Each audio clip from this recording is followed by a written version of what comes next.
right, so you ready to dive into crypto today? You sent over a ton of material on XRP and Bitcoin. Looks like price swings, market predictions, even whispers of a potential trade war out there. Yeah, definitely. A lot to unpack, but that's why we're here. Exactly. We're going to try to sift through it all, try to highlight, what's most important for everybody to know about these two crypto giants. We'll cut through the hype, see what's really going on. So let's start with XRP. Ripple's Q4 report showed that the price went up like 280% last year. Yeah. That's huge. What's driving that kind of growth? Well, the report points to decreasing regulatory uncertainty. You might recall that SEC lawsuit against Ripple alleging that XRP is a security. It caused a lot of hesitation in the market. Yeah, that whole saga. But Ripple had like a partial win in 2023. Right. Exactly. And while the SEC is appealing, there's a lot of optimism that the appeal might fail. Plus, the new SEC leadership may be more crypto-friendly. So those two factors combined are likely driving the price surge. Okay. Makes sense, but some sources show that XRP's price has dipped recently. I'm seeing numbers anywhere from $2 to $2.90. Shouldn't the price be going up if things are looking so positive? Yeah, that's the thing about crypto, notoriously volatile. Even with positive development, short-term price dips are pretty common. We're in it for the long game, right? Right. And speaking of the long game, there are some predictions out there that XRP could hit $5, even $6 by 2025. Some analysts are even more bullish, forecasting prices over $100. Wow, over $100. That seems pretty out there. It does, doesn't it? Motley Fool suggests a more conservative 63% gain this year is achievable, but they also emphasize the inherent risk in crypto.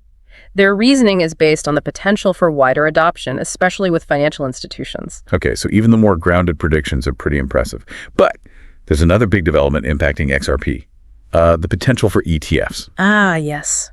Multiple firms, including Grayscale, have filed applications for XRP ETFs. If approved, this would be like a huge deal, right? Oh, it would be huge. XRP would become only the third cryptocurrency with an ETF after Bitcoin and Ethereum. For those who are new to this, can you kind of break down what an ETF is and why it matters so much for XRP? Absolutely.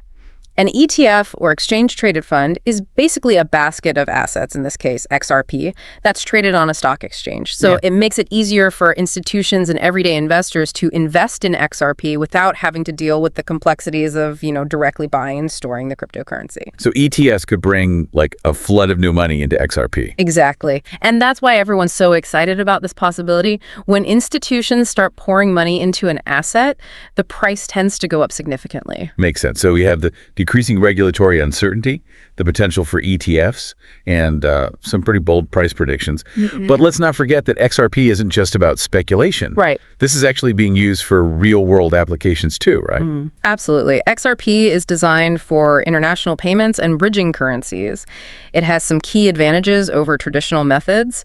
It's incredibly fast, with transactions settling in just 3 to 5 seconds, and incredibly cheap with fees often less than a penny. That's crazy, especially when you compare it to like traditional international transfers. Oh, yeah. Which can take days and cost a fortune. Absolutely right. And this isn't just theoretical. Over 100 financial institutions are already using XRP solutions. Wow, so XRP has a lot going for it. Potential for big gains, real-world use cases, a lot of activity happening. Yeah. But let's shift gears now and talk about the OG crypto, Bitcoin. Okay. It's sitting around $102,000. Which is up significantly from last year. Yeah. Pretty impressive, huh? Yeah, it's had quite a run. But there are some headwinds on the horizon, those trade war jitters we mentioned earlier. Oh, right. Former President Trump's tariffs. Yeah. Those are still causing ripples even years later. What's the concern with Bitcoin specifically? Well, experts are worried that, these tariffs could escalate into a full-blown trade war. And this could have a ripple effect on what are called risk assets. And that includes cryptocurrencies like Bitcoin. Some analysts believe this could trigger a Bitcoin price crash. Okay, so that's a pretty serious concern. Is it time to panic? Should we all sell all our Bitcoin? Not necessarily. Remember, every situation has different perspectives. Some experts see this as a buying opportunity, believing that Bitcoin will weather the storm and ultimately emerge even stronger. They argue that Bitcoin's decentralized nature and limited supply make it a good hedge against economic instability, especially if traditional markets become volatile. So it's almost like a flight to safety, but with Bitcoin as that safe haven. Exactly. And there's another interesting development that might support that idea. The Fed has recently allowed banks to offer Bitcoin and crypto services. Really? That seems like a pretty big shift from their previous stance. It is. It signals a growing acceptance of digital assets within the traditional financial system. Essentially, they're acknowledging the growing importance of crypto, but with the caveat that, banks need to manage the risks involved. So it's not a free pass, but definitely a step towards wider adoption. Absolutely. And this move seems to have emboldened some Wall Street giants. BlackRock, other major institutions are exploring Bitcoin investments. It sounds like Bitcoin is becoming more mainstream, even with this potential trade war looming. Yeah, and it's not just institutions. We're seeing a lot of innovation at the individual level, too. For example, this new platform, WallIQ, is generating a lot of buzz. WallIQ, what is that? It's an AI-powered platform for managing crypto wallets. They're currently in pre-sale for a mere $0.042 ounce, but some are predicting a mind-boggling 1,000x increase to $20. Hold on, a 1,000x increase. That sounds almost too good to be true. What's fueling this incredible optimism? Well, they're launching a mobile app with some pretty innovative features. Real-time price tracking, candlestick charts, even the ability to pay for everyday purchases like Starbucks with crypto. Oh, wow. They're really going all in on user experience and mainstream adoption. Exactly. And, while those projections are certainly ambitious, WallIQ represents the kind of high-risk, high-reward opportunity that many crypto investors are drawn to. All right. So we got XRP with its potential for massive growth, real-world applications, the ETF buzz, and then there's Bitcoin, facing these trade war anxieties, but also gaining mainstream acceptance and attracting institutional interest. And then we've even got this new platform, WallIQ, that's aiming to make crypto more accessible and user-friendly. Yeah, it's a lot to digest, but this is just the tip of the iceberg. Exactly. There's so much more to explore in the world of crypto. Let's take a short break and come back for part 2 of our deep dive. Welcome back. Man, all this talk about trade wars and crypto safe havens is making my head spin a little. It's definitely a lot to process, and you've hit on a key point there. These contrasting opinions about Bitcoin's future, especially in this economic climate, On one hand, you've got analysts predicting a crash if this trade war keeps escalating. But on the other, we've got figures like Robert Kiyosaki actually advocating for Bitcoin as like a hedge against that traditional market volatility. He even tweeted, and I quote, "Gold, silver, Bitcoin may crash. Good. We'll buy more after prices crash. Real problem is debt, which will only get worse. Crashes mean assets are on sale. Time to get richer." That's quite a statement. But his point about debt, that's interesting. I mean, there is a growing concern about the stability of those traditional financial systems, right?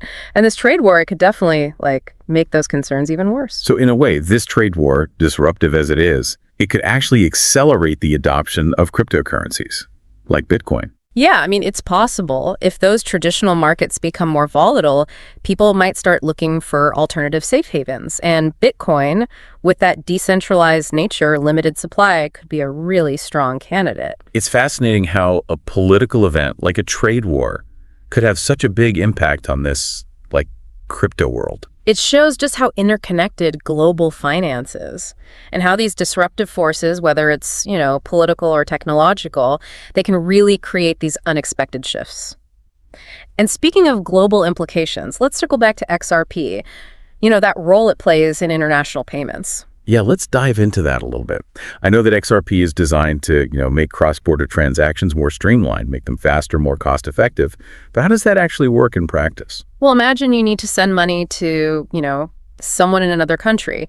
Traditionally, that means going through all these banks, with each bank taking their cut, and the whole thing takes days. Yeah, not to mention the fees. Exactly. XRP acts as kind of a bridge currency, makes these seamless transfers between different fiat currencies possible. And so it basically bypasses the need for all those middlemen. Wow. Speeds up the process, cuts the cost dramatically. So instead of waiting days, paying those high fees, you can send money across borders in seconds with minimal fees. Yeah. Transactions usually settle in 3 to 5 seconds with fees as low as fractions of a penny.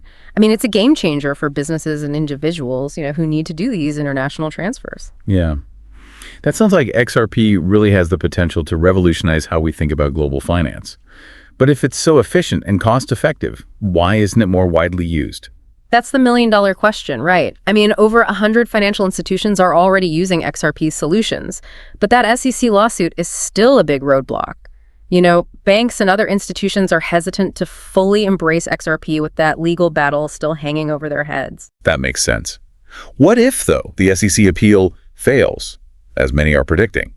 Could that then trigger this surge in wider adoption? It very well could. I mean, a ruling in Ripple's favor, it would remove a huge barrier to entry. Right. And that could definitely pave the way for, mainstream acceptance. So lots of potential, but still some risks to think about. Yeah. Seems like crypto is always this balancing act between innovation and uncertainty. Absolutely. And those uncertainties, they can create a lot of opportunities, but also challenges. Remember that new altcoin we talked about? Oh, yeah, the one with that ambitious 1,000x growth prediction. Mm-hmm. They're tackling that whole user experience problem we discussed earlier. Exactly. They're making crypto, or trying to make crypto more accessible and user-friendly, for the everyday person. Yeah. And their mobile app, it'll offer that real-time price tracking, candlestick charts, and even the ability to pay for stuff with crypto. It sounds like they're trying to really bridge the gap between those tech-savvy crypto enthusiasts and the people who are, just starting to explore this whole thing. That's exactly it. Create a one-stop shop for managing your crypto, so anyone can participate no matter their experience level. It's a really cool approach. Yeah. But I got to ask, are those 1,000x predictions realistic? It seems almost too good to be true. It's definitely ambitious, and any predictions in this space, you should always take with a grain of salt. However, their focus on that user experience, and the features that they're developing, it could give them a real edge in such a fast-moving market. So even if they don't hit that astronomical number, WallEQ still kind of represents a trend we're seeing more and more in crypto. It's this move towards those more user-friendly platforms that make all this complex technology easier to grasp for the average person. Exactly. The tech behind crypto is revolutionary. But for mass adoption to happen, it has to be easy to understand, easy to use. And that's where platforms like WallEQ come in. They break down those barriers and try to bring crypto to everyone. It's exciting to see this evolution happening in real time. But let's not get ahead of ourselves. We still need to talk about those broader trends impacting the market as a whole, particularly that growing institutional interest. Yeah, that's a crucial piece of the puzzle for sure. Let's delve into that in the final part of our deep dive. Okay, so we talked about a lot, XRP, Bitcoin, and even that new platform, WallEQ. But I think there's one more thing we need to explore. That whole institutional interest in crypto. What's driving all that? Well, there are a few factors at play, but one big one is regulation. The Fed, giving banks that green light to offer crypto services, that was a huge shift. Yeah, it's like finally the traditional financial world is taking crypto seriously. Exactly. It brings a whole new level of legitimacy to the space, makes it more appealing to those big institutional investors who maybe were, a little hesitant before. And with big names like BlackRock getting involved, it really creates a domino effect. So the more institutions that jump on board, the more attractive it becomes to others. Precisely. It's about building trust, and confidence, and that increased institutional adoption, it could have a massive impact on the entire market too. We could see better liquidity, more stability, even wider mainstream acceptance. Makes sense. Let's zoom out for a sec, though, and talk about the average person who's interested in crypto. What are the key takeaways they should keep in mind? Well, first and foremost, diversification is key. Don't put all your eggs in one basket, right?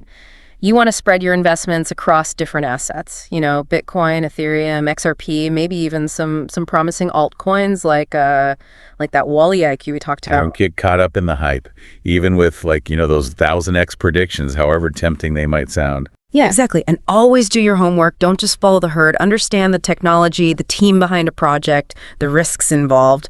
And speaking of risks, we can't forget those trade war tensions, right? They're causing a lot of uncertainty, and that definitely spills over into crypto too. Yeah, absolutely. Something to keep in mind, those tariffs, who knows what could happen, right? And we could see some pretty wild swings in the market because of them. Buckle up, right? Buckle up. Could be a bumpy ride. But remember, volatility, that can create some real opportunities too. For those who are, informed, prepared, and willing to weather the storm, there's potential there. So after all this all this analysis, where do you stand? Big picture. What's your take on the state of crypto right now? Are we about to see a massive breakthrough, or are we headed for a correction? To be honest, it's impossible to say for sure. The crypto market it's so unpredictable. There are so many factors. What we do know is that the technology behind it, it's revolutionary.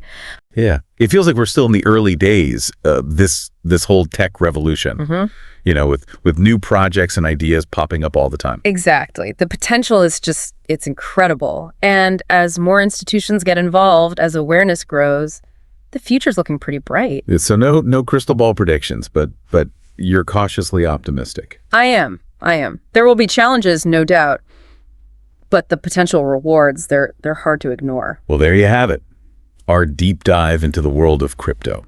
We've talked about price surges, regulation changes, the whole trade war situation, and just that innovative energy that drives it all. It's a wild ride, that's for sure. And as we wrapped up, I want to leave you with this. What if this is just the beginning? What if we see even more innovation in the next few years, Even wider adoption, more opportunities. Who knows what the future holds? It is an exciting time to be a part of all this, and hopefully this deep dive has given you the knowledge and tools to navigate this crazy world. Thanks for joining us.